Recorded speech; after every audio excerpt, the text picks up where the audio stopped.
Does the Bible say that iron chariots are too powerful for God? We know that God is all powerful because of verses like Matthew 19:26, which say, with God, all things are possible. However, in Judges 119, we read this: And the Lord was with Judah, and he took possession of the hill country, but he could not drive out the inhabitants of the plain because they had chariots of iron. So, what do we do with this verse? It sounds like God isn't all powerful. He's with Judah, but Judah isn't able to drive out iron chariots. Does this mean that iron chariots are too powerful for God?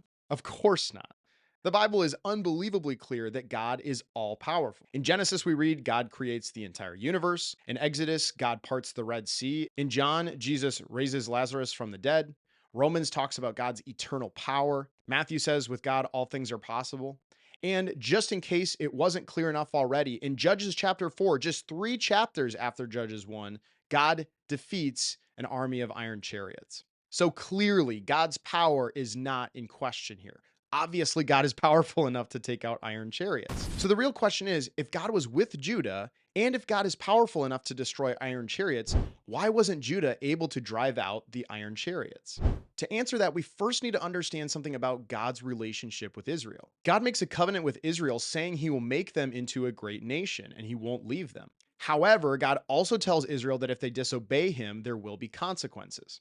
In Numbers 33:55, we read this: But if you do not drive out the inhabitants of the land from before you, then those of them whom you let remain shall be as barbs in your eyes and thorns in your sides, and they shall trouble you in the land where you dwell. And this is one of the overall themes in the Old Testament. If there are still inhabitants in the promised land, it means that Israel has not fully obeyed God.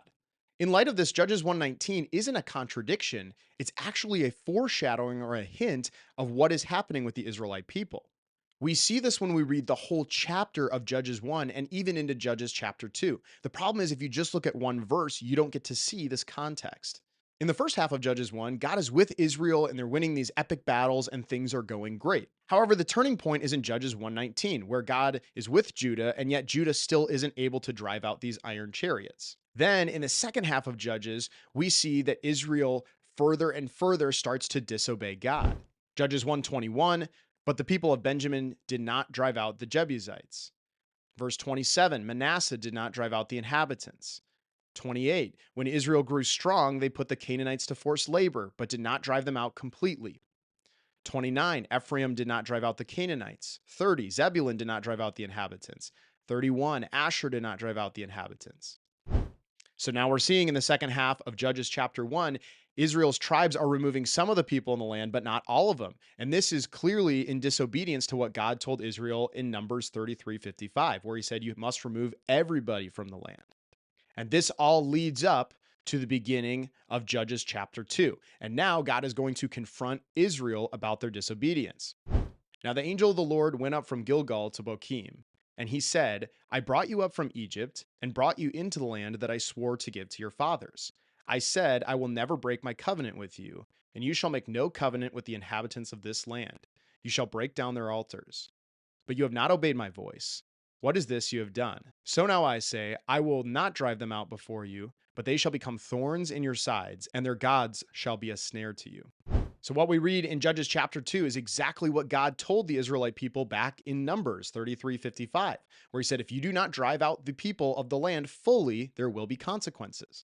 What's so powerful about the beginning of Judges chapter 2 is that even though Israel has just disobeyed God several times, and he's coming now to call them out for their disobedience, he starts by saying, I remember my covenant with you and I will not break it.